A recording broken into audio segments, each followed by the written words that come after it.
Vamos lá, sejam bem-vindos e bem-vindas a mais um Devocional EP, devocional que tem como única exclusividade apresentar nosso Senhor Jesus através das Escrituras e para que você consiga se aproximar dele, que você consiga entender pelo menos um pouco da Bíblia, que você possa se interessar de conhecer a pessoa de Jesus. Eu falo muito que o nosso objetivo aqui não tem nenhum cunho religioso ou em termos de placas de igreja, porque Jesus nem é católico, nem é evangélico, né? Jesus, ele é uma pessoa, ele está vivo e vai voltar para nos buscar. E hoje nós daremos continuidade à, à prática cristã. A gente veio nesses últimos, vamos falar, episódios, né? Falando sobre a conversão verdadeira, sobre a mudança da mentalidade, sobre a mudança da cosmovisão. E a partir do momento que a gente tem esse contato com Jesus, agora a nossa função é praticar, né? Sair muito do âmbito da teoria, da teologia e, de fato, se tornar um cristão praticante. E que as pessoas elas possam enxergar Jesus através das nossas vidas, através das nossas ações, né, do nosso comportamento independente do lugar. E isso é o que eu quero trazer para a gente hoje. Nós vamos meditar em Isaías, capítulo 6 e a chave do dia de hoje, né? O tema é cristão praticante, a prática começa em mim. E a chave, como se fosse um subtema, a gente vai falar sobre antes de apontar para o mundo ou para o outro, eu preciso deixar Deus me confrontar e me transformar.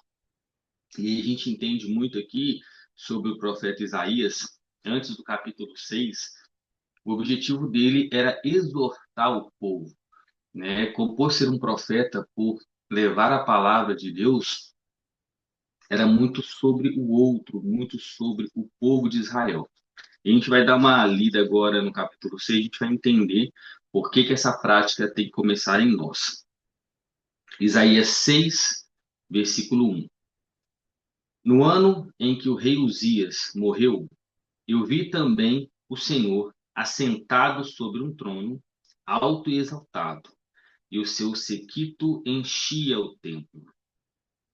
Acima estavam os serafins, cada um tinha 6 asas, com duas cobriam a sua face, e com duas cobriam seus pés, e com duas voavam. E um clamava ao outro e dizia: Santo, Santo, Santo, é o Senhor dos exércitos. Toda a terra está cheia da sua glória. E os umbrais da porta moveram-se à voz do que clamava, e a casa encheu de fumaça. Então disse eu: Ai de mim, porque estou arruinado, porque sou um homem de lábios impuros e habito no meio de um povo de lábios impuros, porque meus olhos têm visto o Rei, o Senhor dos Exércitos. Então voou um dos serafins em minha direção, tendo uma brasa viva em sua mão, a qual ele tinha tirado do altar com um tenaz. E ele colocou sobre a minha boca e disse: Veja, isto tocou os seus lábios, e tua iniquidade é removida, e o teu pecado purificado. Também eu ouvi a voz do Senhor dizendo: Quem irei enviar? A quem irá por nós? Então disse eu: Aqui estou, envia-me. E quando a gente lê essa passagem, a gente consegue observar várias coisas, vários pontos. Então, Isaías aqui, ele, diante da santidade divina de Deus, ele reconhece a sua própria impureza. Então, aqui é muito importante a gente entender que quando Isaías ele olhava para o outro, ele achava que a terra estava perdida, né, que não tinha mais jeito, que não tinha mais salvação. Só que quando ele entende que toda a terra estava preenchida da glória de Deus, e aí ele fala: eu estou no meio disso e eu preciso me purificar, eu preciso me transformar. E é isso que eu quero trazer, né, para nós, essa reflexão, dessa reflexão interior. Como que nós estamos diante de tudo que está acontecendo? E Deus, ele faz, né, uma pergunta para Isaías: quem que eu vou enviar, né? Quem que eu irei enviar e quem irá por nós? Quem que vai fazer esse papel? E aí Isaías fala: aqui estou, envia-me.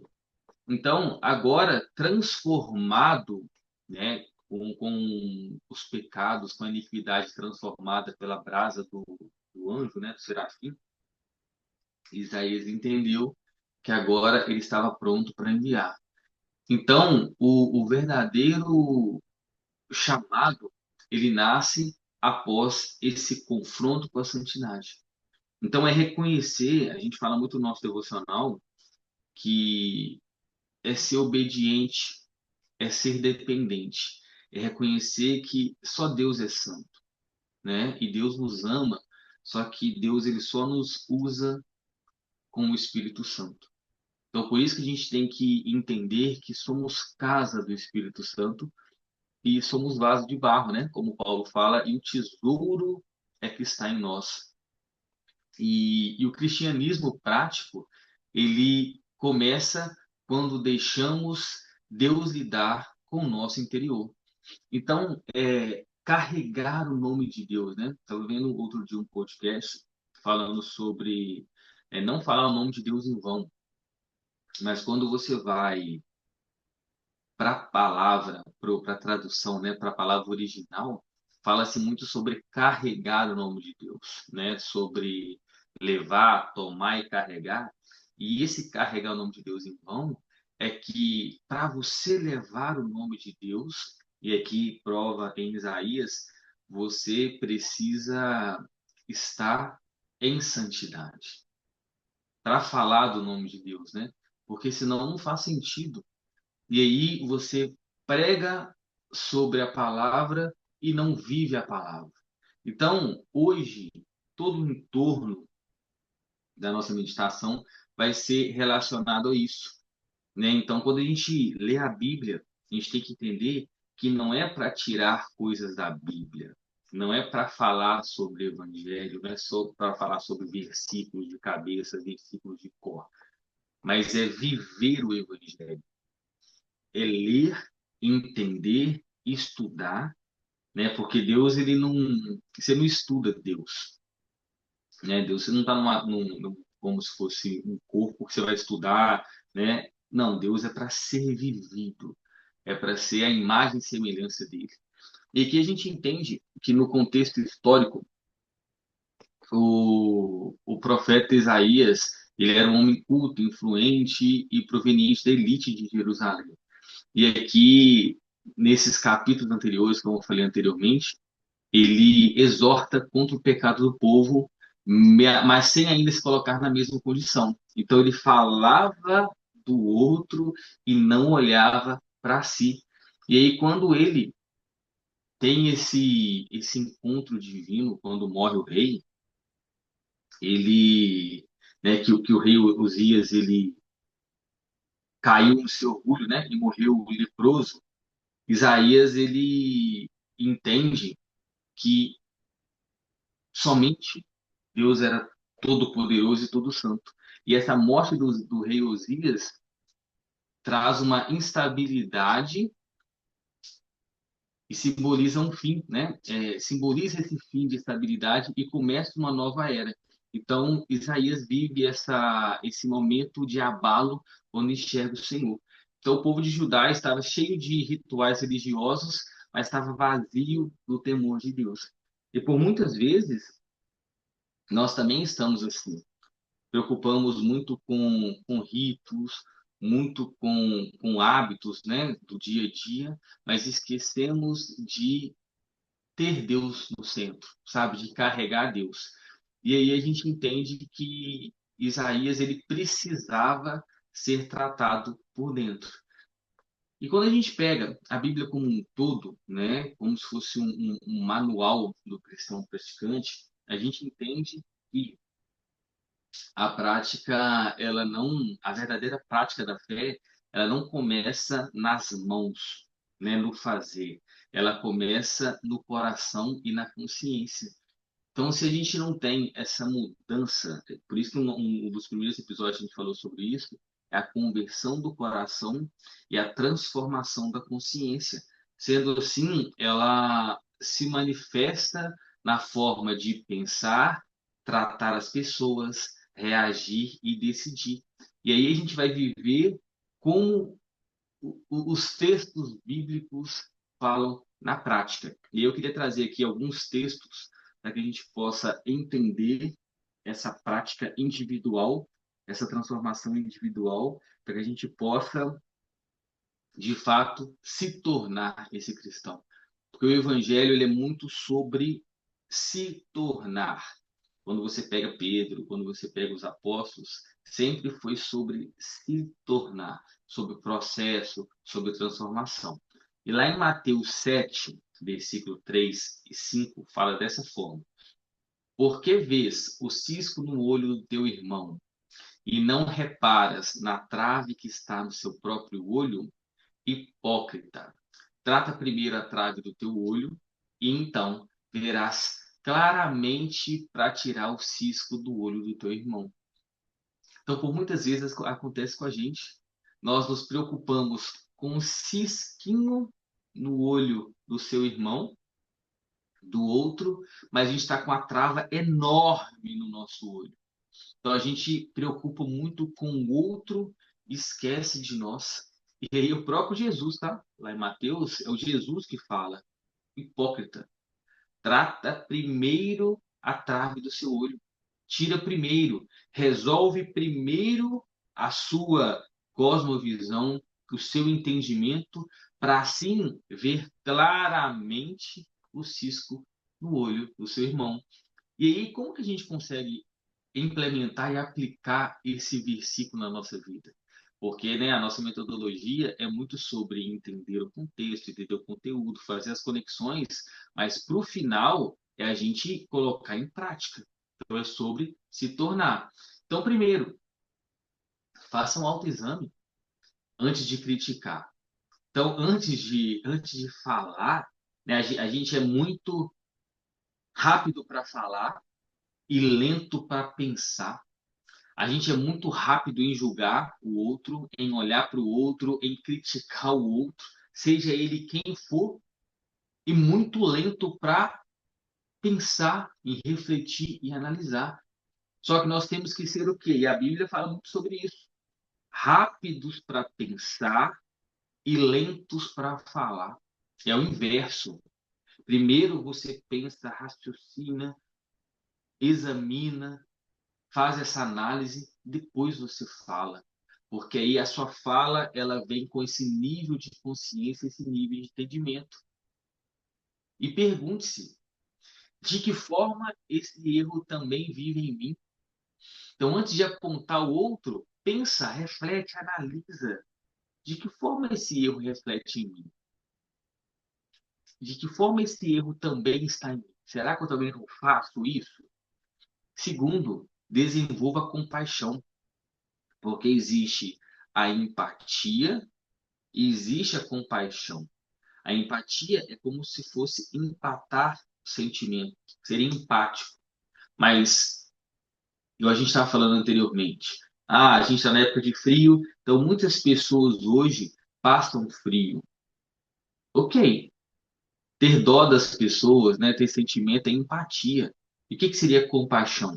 Compaixão é o próximo passo, que é olhar o seu guarda-roupa, olhar se você tem roupas que você não usa e ir e entregar para outras pessoas. Isso é compaixão. Então, compaixão é quem já foi curado, sabe tratar feridas com cuidado, não com dureza.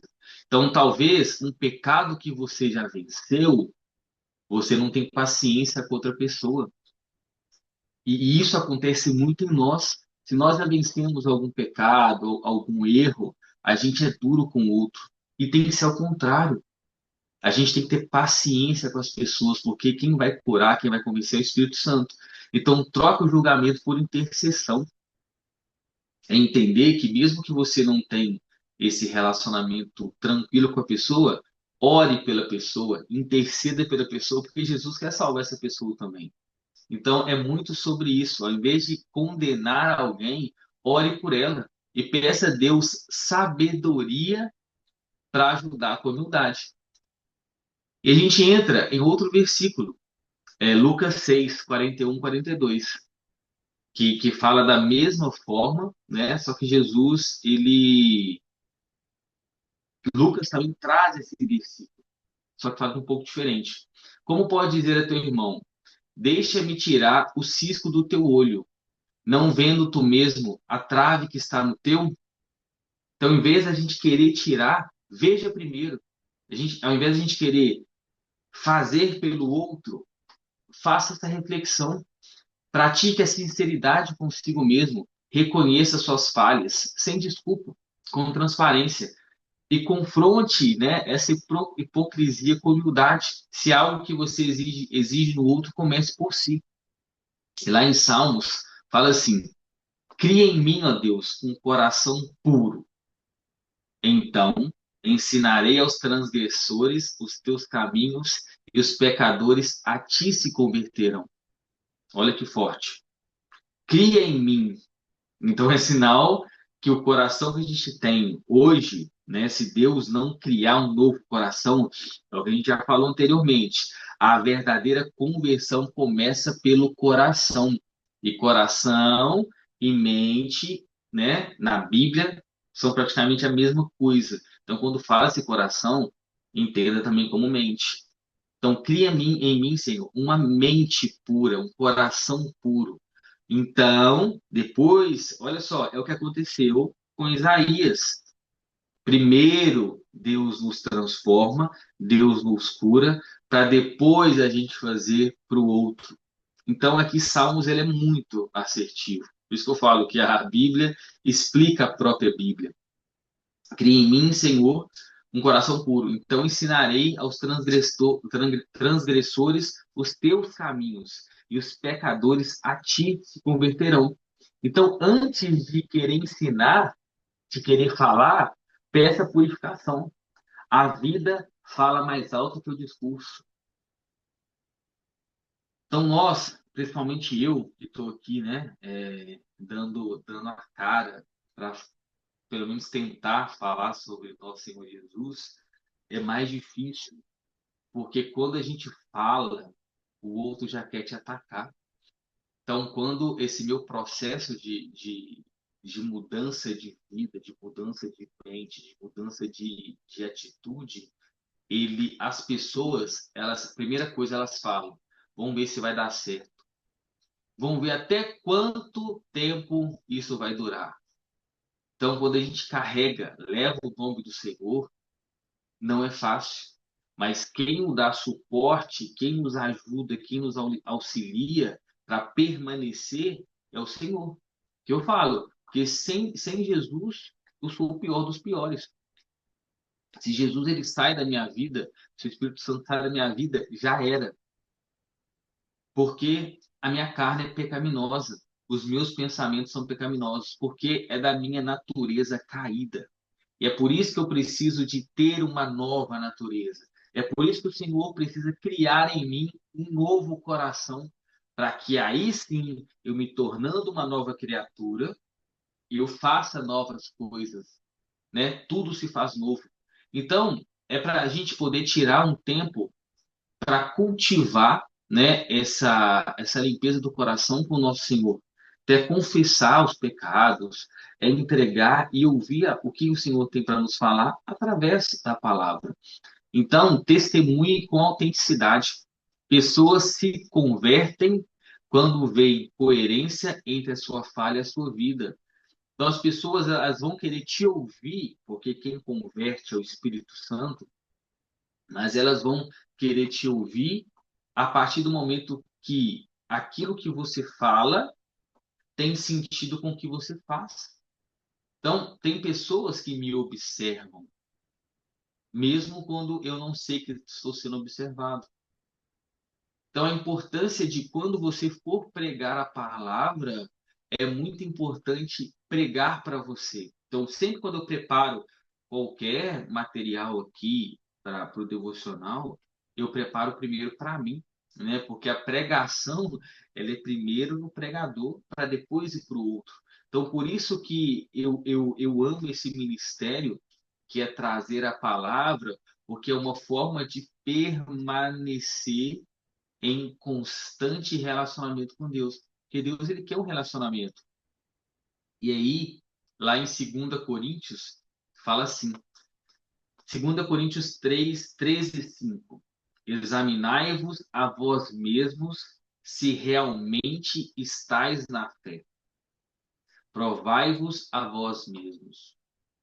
E aí, Paulo aqui ele é muito cirúrgico com o povo de Corinto, sobre examina a ti mesmo. É um complemento de Isaías. A partir do momento que Isaías ele viu, né, a glória do Senhor, ele falou, é, eu também estou nesse bolo, eu também estou nesse meio. E a partir desse exame que ele realizou, ele conseguiu entender o que ele precisava fazer. E aí depois dessa purificação, né, dos lábios, aí ele foi fazer a obra. Então, a gente precisa fazer uma autoavaliação, né, espiritual, periodicamente, esse exame, e perguntar: estou mais parecido com Jesus hoje do que há um mês? O que o Evangelho tem transformado? Porque o Evangelho ele não veio para te dar uma transformação estética. O Evangelho não vem para melhorar igual maquiagem faz. O Evangelho ele veio para matar a sua natureza pecaminosa. O Evangelho, ele veio te entregar a sua cruz. O Evangelho tem que ter cruz, tem que ter morte. Morte do velho homem para que o novo homem nasça. Essa é a função do Evangelho. É você confessar os seus pecados, sim, mas primeiramente confessar a sua natureza pecaminosa, a sua descendência de Adão e ser descendente de Cristo. Então, por isso que nós, cristãos, somos tão perseguidos. Por isso que é difícil hoje falar da palavra de Jesus, do nome de Jesus. É muito rotulado. Ah, já veio chato. Por quê? O evangelho, ele confronta. O evangelho, ele não aceita erro. Deus, ele é santo. Deus, ele não comunica com erro, comunica com pecado. Ele precisou somente de um pecado, um único pecado, para Adão e Eva serem expulsos do paraíso. Deus, ele ama o pecador, mas abomina o pecado. Tanto que todo o pecado do mundo foi em Jesus na cruz. Só que isso é tema para outra hora. Mas, e aí, a partir disso, entenda esse relacionamento com o Espírito Santo, né? Peça, converse, né? Peça opinião de pessoas mais maduras na fé, né? Nesse autoexame, se você não consegue, peça conselhos, entenda, procure, ajuste o curso da sua vida com humildade se você está na direção errada. Isso que é conversão, é mudar a rota e converter para Cristo, é sair do caminho do mundo que o mundo quer te entregar e voltar para a sua gênese. Volte para o seu primeiro amor. Volte para aquele que te salvou e está te esperando. Isso é conversão, converter para Cristo. Volte para Deus e não espera, né, perfeição. Ele não espera que você seja perfeito, só que ele espera que você tenha essa entrega sincera. Jesus ele quer de você sinceridade. E a Bíblia, a palavra fala, né? Deus não rejeita, né? Um coração contrito, um coração arrependido. Então, faça essa entrega de forma sincera. E aí, para a gente finalizar, a aplicação desse cristão praticante, né? Que de fato pratica o que vive, o que lê, o que estuda e que o Espírito Santo quer nos entregar. Primeiro, temor a Deus, que é o primeiro ponto. Reconheça a santidade do Senhor antes de se achar justo demais. É o que aconteceu com Isaías. Isaías reconheceu a santidade do Senhor. Ele se achava o justo. Então, Isaías viu o trono antes de ver o próprio erro. E esse temor a Deus, ele te posiciona da forma correta. Segundo, se arrependa. Os pilares que nós utilizamos todos os dias nas nossas meditações, que é temor a Deus. E segundo, arrependimento. Se arrependa, né? Não projete a culpa, mas se coloque diante de Deus como necessitado. Você não precisa de carregar essa culpa, né? Jesus fala: Vinde a mim, todos vós que estáis cansados e sobrecarregados, e eu vos darei descanso. Temor a Deus, reconheceu, larga a culpa e projete para o Senhor como necessitado. Isaías fala: Ai de mim, uma frase que nasce da revelação de Deus e do arrependimento. E aqui é um ponto alto de Isaías, quando ele fala ai de mim. E aí tem a renúncia, que é um dos pilares também que a gente fala, abandona a arrogância espiritual e o orgulho disfarçado de ministério. E aí Isaías fala, né? Antes de envia-me, Isaías deixou Deus queimar o que havia de impuro. Renúncia.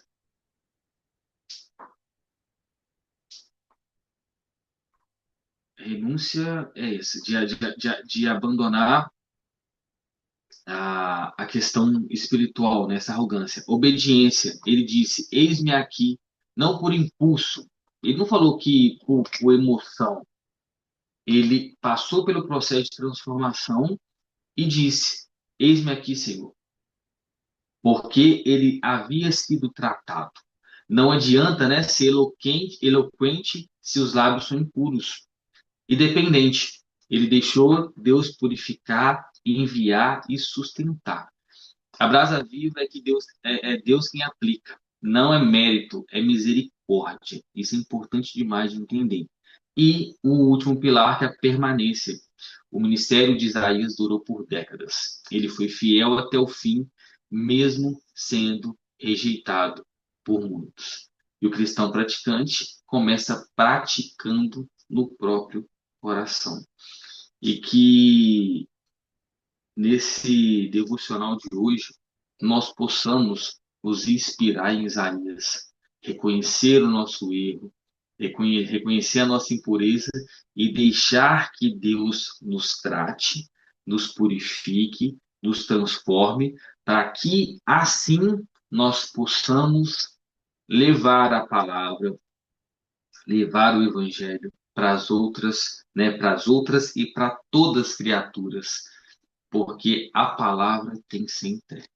Tem muitas pessoas que precisam do pouco que você sabe, né? E eu falo muito, o pouco que você sabe é muito para quem não sabe nada.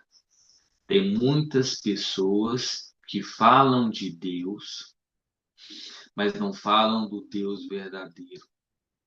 E o Deus verdadeiro é o Deus que é Pai, Filho e Espírito Santo. É o Deus que está na palavra. O Espírito Santo convence, dá suporte, que nos leva ao Filho. Precisamos falar do Filho que morreu por nós. Precisamos entender por que Deus mandou o seu Filho, para que possamos chegar ao Pai, que possamos alcançar o reino.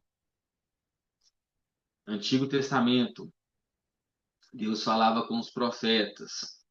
Novo Testamento, Deus veio, Jesus viveu, mostrou, ensinou como que faz. E nos deixou quem? O Paráclito, o nosso Consolador. Não vai vir outro. Não tem outra pessoa da Santíssima Trindade. A gente está na última era, que é o Espírito Santo. Então, nós temos obrigação, vocês que estão ao vivo, vocês que estão assistindo, independente do tempo, por isso que é bom ficar gravado. Não sei onde essa mensagem vai alcançar, em quem vai chegar, mas se você está ouvindo, você conheceu o Evangelho. E temos a obrigação de falar do Evangelho, falar sobre Jesus e falar que ele vai voltar. A única certeza que a gente tem, né, que ele iria vir desde Gênesis, foi comprovado durante os anos, e ele veio, falou que ressuscitaria e ressuscitou, e ele falou que vai voltar.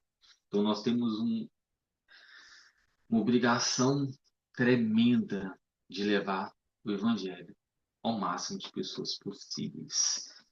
Fiquem com Deus, né? Permita que o Senhor nos transforme, nos guarde, nos abençoe, nos purifique, nos fortaleça e principalmente nos capacite para que possamos levar a tua palavra, o teu santo nome para o máximo de pessoas possíveis, para que as pessoas possam de fato alcançar a vida eterna em nome do Senhor Jesus. Nos vemos segunda-feira que vem, se Deus quiser e se Deus nos permitir. Beijo, com Deus, até a próxima.